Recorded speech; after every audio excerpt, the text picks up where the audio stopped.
Cette vidéo vous est présentée par la boutique universludo.ca. Rendons les jeux accessibles à tous.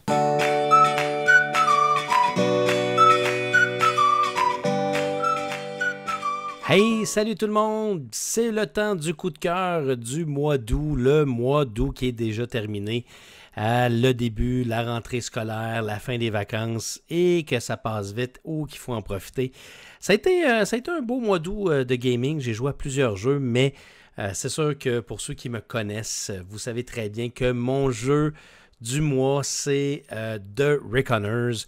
Un jeu qui n'est malheureusement pas encore en magasin et je dois remercier énormément David de m'avoir pris ce jeu-là au Gen Con et qui va bientôt arriver entre les mains, je pense, des gens qui l'ont backé sur Kickstarter. Alors, The Reckoners, c'est un jeu coopératif qui utilise des dés et quand je vous dis jeu coopératif, c'est une des expériences coopératives que j'ai le plus aimé dans les dernières années et je vous dirais même qu'il serait probablement proche de mon top 1 des meilleurs jeux coopératifs de tous les temps.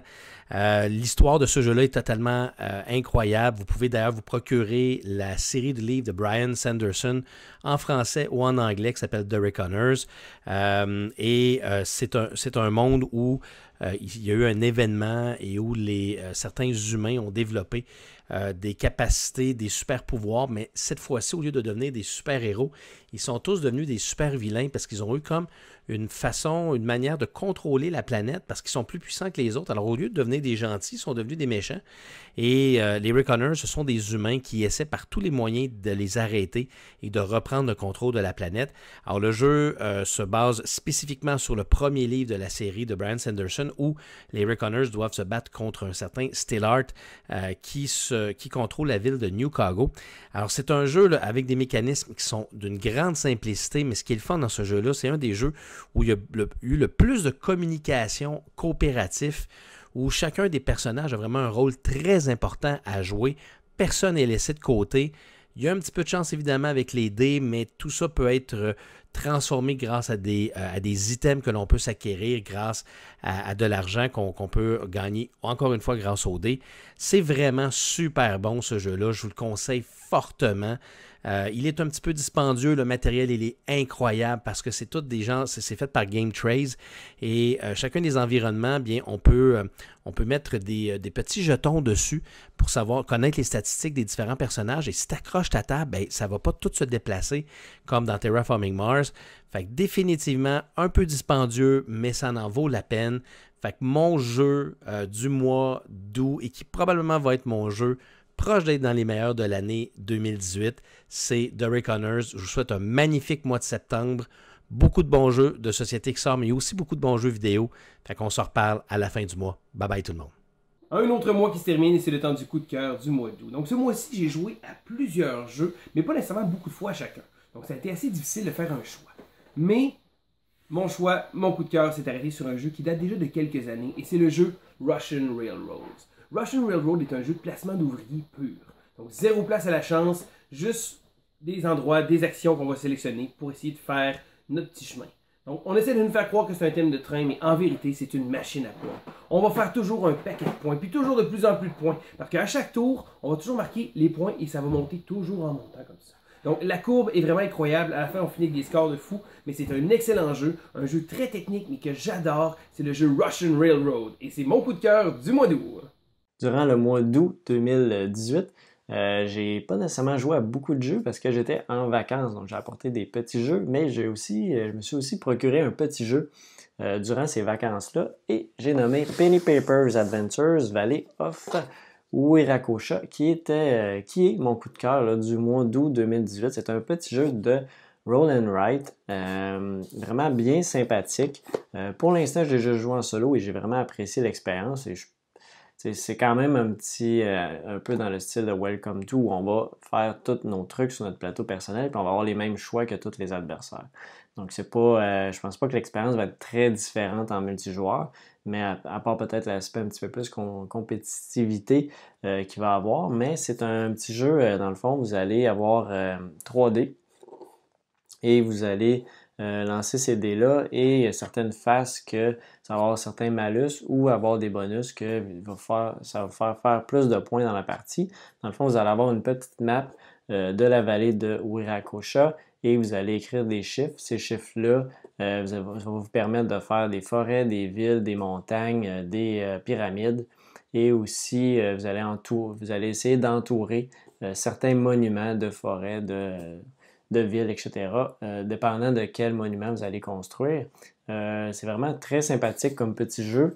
Moi, j'ai vraiment beaucoup apprécié l'expérience. J'ai hâte de le rejouer aussi. Comme je disais, j'ai déjà joué en solo. J'ai hâte de le jouer aussi en multijoueur, voir qu'est-ce que ça donne comme expérience. Donc, mon coup de cœur du mois d'août 2018, c'est Penny Papers Adventures Valley of Wiracocha. Salut les gamers! Salut les gamers! C'est Bruno, j'étais avec mes enfants. On va vous présenter notre coup de cœur du mois d'août. Les enfants, l'école commence bientôt. Avez-vous hâte? Oui! Non, Alexandre, je pense que c'est le seul qui est honnête ici. Mais pendant les vacances, on a eu du bien du plaisir avec un jeu. C'est quel jeu? Scarabia! Scarabia! Qu'est-ce qu'il faut faire dans ce jeu-là, Il Alexandre? faut entourer des scarabées pour marquer des points. Quel genre de pièces qu'on utilise, Catherine, sais-tu? L'escalier, Il y a l'escalier, ouais. un T. Ouais, c'est des pantominos. C'est une fascination de M. Bruno Catala, un jeu qu'il a fait avec son ami Ludovic Beaublanc. Dans le fond, on place des pantominos pour entourer des scarabées. On est comme des explorateurs, archéologues qui font entourer des scarabées pour faire des points. C'est un jeu de puzzle. Dans le fond, on est chacun sur notre plateau. On entoure des scarabées, puis on fait le plus de points selon les scarabées qu'on a entourés dans des zones de la grosseur de la zone. Même Olivier a joué, hein? Tu comprends bien le jeu? Qu'est-ce qu'on a aimé dans ce jeu-là? Que ça ressemblait à Patchwork. C'est vrai, ça ressemble beaucoup à Patchwork parce qu'il faut placer des tuiles avec des formes spéciales. Il y a 12 sortes de pantominos. On vire les 12 cartes des pantominos, puis à la fin de la partie, on calcule nos points. C'était notre coup de cœur pour le mois d'août. Scarabia! À la prochaine, les gamers! À la prochaine! Bonjour David, merci encore une fois de l'invitation pour partager mon coup de cœur du mois d'août 2018. Alors, ce mois-ci, je vous présente Welcome to Your Perfect Home, un jeu d'architecture, donc de planification, de construction de cités. Dans les années 50 aux États-Unis, un boom immobilier, on doit donc incarner des architectes qui doivent remplir certains contrats proposés par la ville. Donc, on a des objectifs communs qui sont des plans de lotissement. Donc, on a 3 plans de lotissement différents à faire à chaque partie. C'est un jeu donc, qui se joue en simultané. Et c'est un roll and write qui est une mécanique très à la mode de ce temps-ci. Des petits jeux rapides, des petits fillers très agréables à jouer.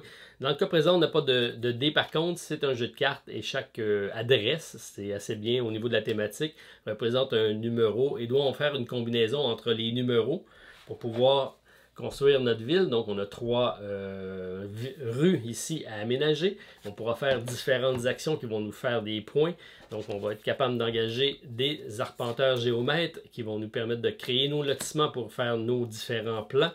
On peut également avoir des agents immobiliers pour faire la promotion de certains types de lotissements pour avoir plus de points de victoire. Engager des architectes de paysage pour pouvoir construire des parcs très payants. Également des piscines pour des maisons de luxe. Donc, différents types d'aménagements qui vont nous permettre donc de créer notre ville. Et la particularité, on part tout avec le même deck de cartes, donc le jet de dés, si on veut, et le même pour tout le monde. Et tout le monde va avoir à faire ses décisions à partir des mêmes informations. Et ça fait des aménagements complètement différents. Donc, assez agréable à jouer. C'est des parties rapides de 25 minutes. C'est une compagnie de Toulouse, si je m'abuse, donc Blue Cocker, qui nous a proposé cet excellent petit jeu. Les illustrations très bien. Donc, on a des affiches ici à l'ancienne, très agréables au niveau du jeu. Thématique des années 50, très bien réussi. J'aime beaucoup.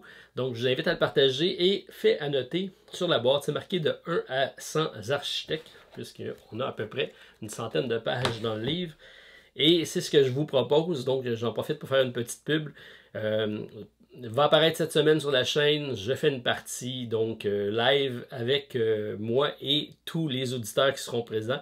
Donc, je vous invite à participer en grand nombre. Je vais essayer de me rendre au chiffre magique qui est marqué sur la boîte. Donc, 100 participations. Si c'est le cas, ça serait vraiment génial. Donc, je fais une partie, vous faites une partie simultanée avec une feuille que vous pourrez télécharger sur le site et vous me ferez part de vos résultats. On essaiera de déterminer le gagnant et éventuellement donner le prix correspondant. Donc, merci David de ce moment offert. J'espère que vous allez être présent pour le challenge de Welcome to. À bientôt. Salut les gamers, pour mon coup de cœur du mois d'août, j'ai pas manqué de choix, donc avec tous les jeux que j'ai essayé au Gen Con, que j'ai ramené du Gen Con, un paquet de nouveautés que j'ai essayé, il y a tellement de jeux que j'aurais pu mettre dans mon coup de cœur ce mois-ci, j'ai joué à d'excellents jeux, j'ai joué à Expand City, j'ai joué à Forbidden Sky, Villainous, Railroad Inc, ils sont tous des jeux que j'ai beaucoup aimés, j'ai aussi joué à The Reckoners avec Martin et Martin, donc ça a été vraiment un super bon jeu aussi qui aurait pu faire mon coup de cœur, mais finalement, j'ai choisi le jeu Spy Club comme coup de cœur. Donc Spy Club, un petit jeu coopératif où on va essayer de gérer des cartes, essayer de trouver, de placer 5 cartes dans une couleur au milieu pour essayer de résoudre un des aspects d'un crime. Quand on résout les 5 aspects d'un crime, on va gagner l'enquête. Le jeu de base est correct, mais où ce que le jeu est vraiment original, c'est qu'il y a un petit côté campagne, presque du legacy, il va y avoir des nouvelles règles qui vont s'ajouter à chaque partie, il va y avoir une twist sur certaines règles, donc on va avoir un espèce de système, il appelle ça le système de mosaïque, c'est qu'à chaque partie qu'on va faire dans notre campagne de 5, on va aller débarrer un module dans le jeu et ce module-là va justement apporter des nouvelles règles ou modifier les règles existantes, rajouter des nouvelles options pour les joueurs, donc c'est vraiment bien fait de la façon que ça va modifier chacune des parties va avoir sa petite twist, va être unique, on a vraiment des belles surprises à l'intérieur de ça. Le système fait aussi que rien n'est destructible, donc tout est réutilisable, on remet ces cartes-là de nouvelles règles dans le paquet de campagne à la fin d'une partie, on va en débarrer d'autres, donc ça a été vraiment une super belle expérience de jeu. J'ai rapidement joué une première campagne de 5 parties, puis ça m'a donné le goût d'aller rejouer d'autres campagnes pour aller justement découvrir c'est quoi les autres modules à l'intérieur du jeu, donc c'est vraiment bien fait, donc Spy Club qui va certainement être dans mes meilleurs jeux là, de l'année 2018. Et voilà, j'espère que vous avez apprécié ce segment coup de cœur. J'espère que mes collègues vous ont offert aussi de belles suggestions, que ça vous a donné le goût d'aller vous renseigner sur ces jeux-là. Vous pouvez aussi nous laisser en commentaire sous la vidéo quel est votre jeu coup de cœur pour le mois d'août 2018. Ça va nous faire plaisir de lire ça et de voir quels jeux ont été découverts ce mois-ci parmi la communauté des joueurs.